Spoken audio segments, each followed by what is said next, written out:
It's beginning to look a lot like Christmas everywhere we go. Take a look at the 5 and 10, glistening once again. Candy canes and silver lanes aglow. It's beginning to look a lot like Christmas. Toys in every store. Yeah, I don't know the rest of that. So, how about this one? Chestnuts roasting on an open fire. Jack Frost nipping at your nose. Yuletide carols being sung by a choir and folks dressed up like Eskimos. Everybody knows a turkey and some mistletoe to make the something right. There it is. I don't know the rest of the words, but we're going to jump right into week 17 with the week 16 recap tonight.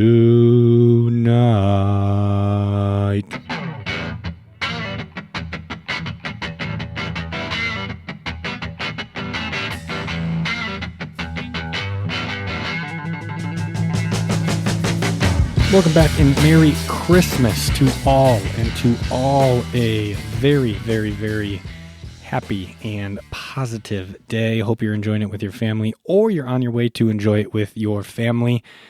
Live it up, enjoy it, be thankful for everything that you guys have. It's a great time of year, and we are very appreciative for you tuning in every single week and continuing to listen to the podcast and support us. So from the bottom of our hearts and our family here at the podcast, we thank you.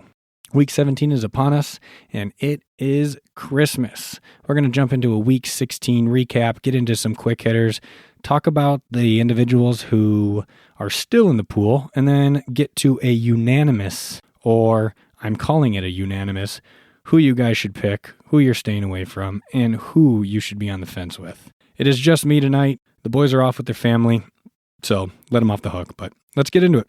There is an upset in Mile High. The Jags show off their small market prowess and handle the Broncos on the road, 34-20. The Broncos sacked Trevor Lawrence 5 times, and yet he still threw for 279 yards and scored 4 total touchdowns. Let's have a little side dialogue about this nobody believes in us Jaguars team. They're most likely going to be a pretty high seed in the AFC. This fake narrative they are pushing is complete nonsense. They play in an awful division. They had a top 10 easiest NFL schedule for this season and were one of the worst teams statistically last season. I don't know why you're believing in this team, but they are definitely getting it done. Let's get straight into possibly the best Thursday night game ever. The Seahawks steal a win over the Rams, overcoming a 16-point deficit in the fourth quarter. Stafford threw for 457 yards and 3 touchdowns, with Puka Nacua grabbing 12 catches for 225 yards and 2 touchdowns. It was an absolute thriller. Great game by both sides. Very, very, very fun to watch. Very entertaining. Those are the kind of football games I truly enjoy.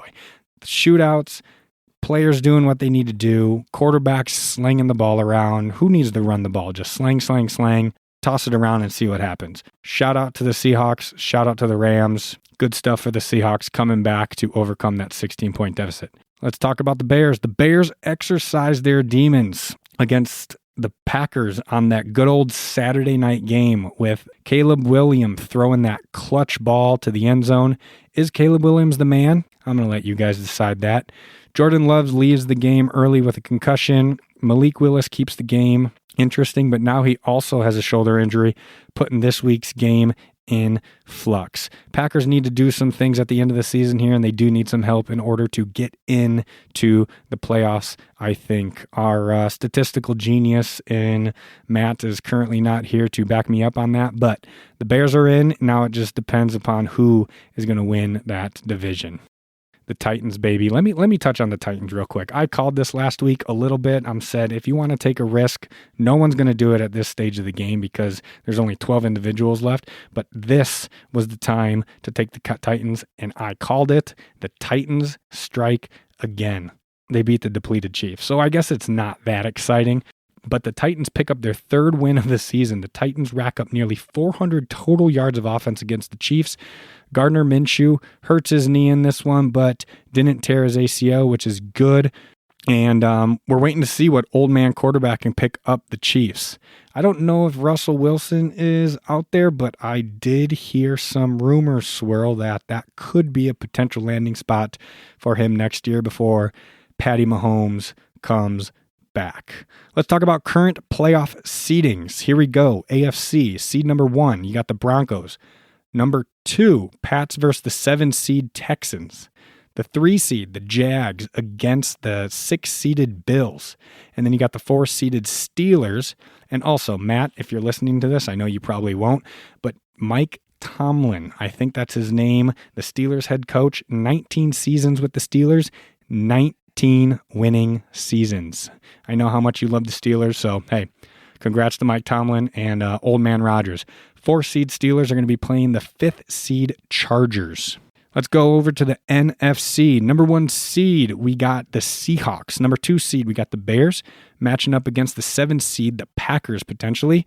We got the 3 seed Eagles matching up against the 6 seed Rams. And we got the 4th-seeded Panthers racking up a matchup against the 5th-seeded 49ers. Could there be a potential upsets on the road?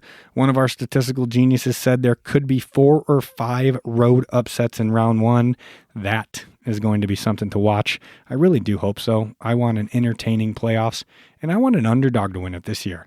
Let's go out on a limb and say, can't say the Bears because all the Bears fans in Chicago will go absolutely nuts. I have nothing against them, but I can't see someone with their nails painted win the Super Bowl. I'm going to go Steelers. Get Aaron Rodgers another championship. Come on, baby. I know Matt's going to love to hear that.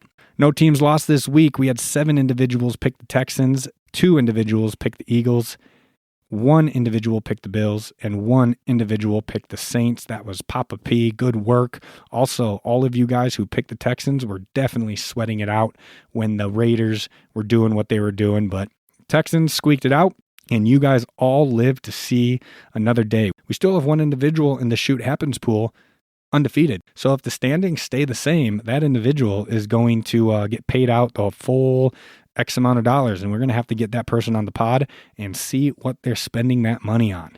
Let's jump into some quick hitters real quick before we get into some who we're picking, who we're staying away from, and who we are on the fence with. So, Panthers beat the Bucks at home, grabbing first place in the NFC South. The Bucks spiral definitely continues, losing 7 of their last 9 games. Ooh. We were extremely high on Baker, but it doesn't help when you get your biggest target out with a collarbone for about 7 weeks, and now he's back. I think he's actually cleared to play this week. He might have played last week as well. Steelers beat the Lions at home behind 230 rushing yards. The Steelers also held the Lions to just 15 rushing yards. Most importantly, Mike Tomlin, 500 or better streak continues at 19 seasons. Let's jump into this week's slate of games starting today on Christmas with 2 Netflix games. By the way, Netflix, way to budge your way in there with a bunch of money to the NFL saying, hey, yeah, we'll take some games.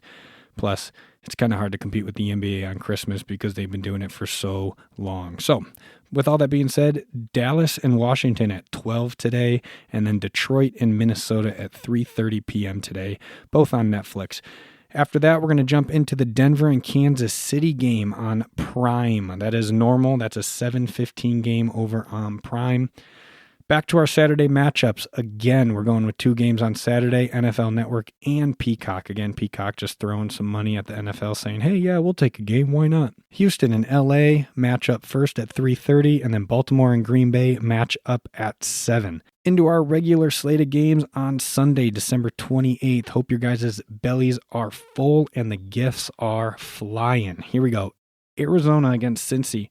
Pittsburgh against Cleveland, New Orleans against the Titans, Jags against Indianapolis, Tampa Bay against Miami, New England against the Jets. We got the Seahawks and the Panthers, New York Giants and Las Vegas Raiders. Then we got Philly and Buffalo, wrapping it up with Chicago and San Francisco for the late game.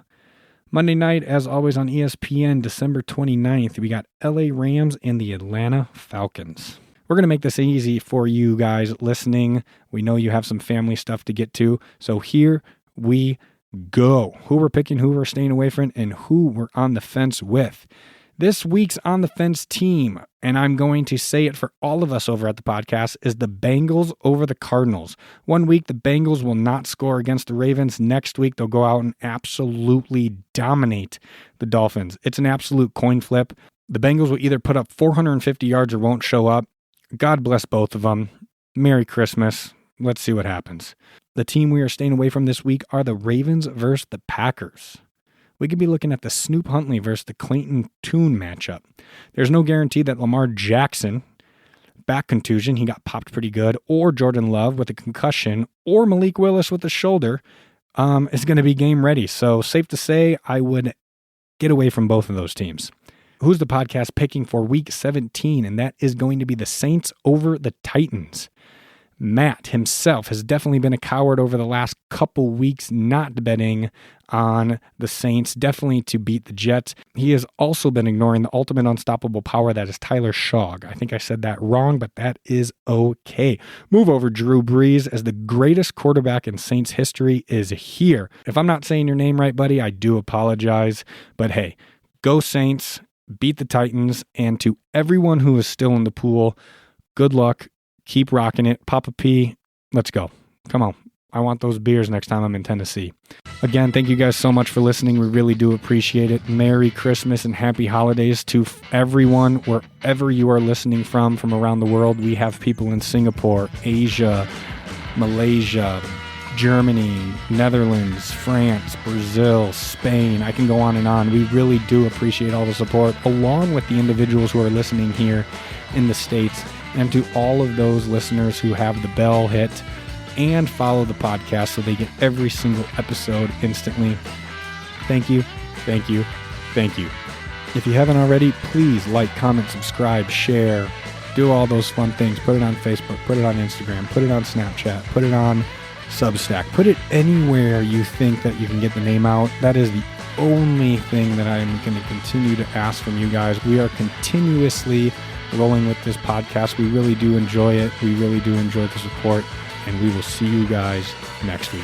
Stay safe, be merry, and we will talk soon. Peace.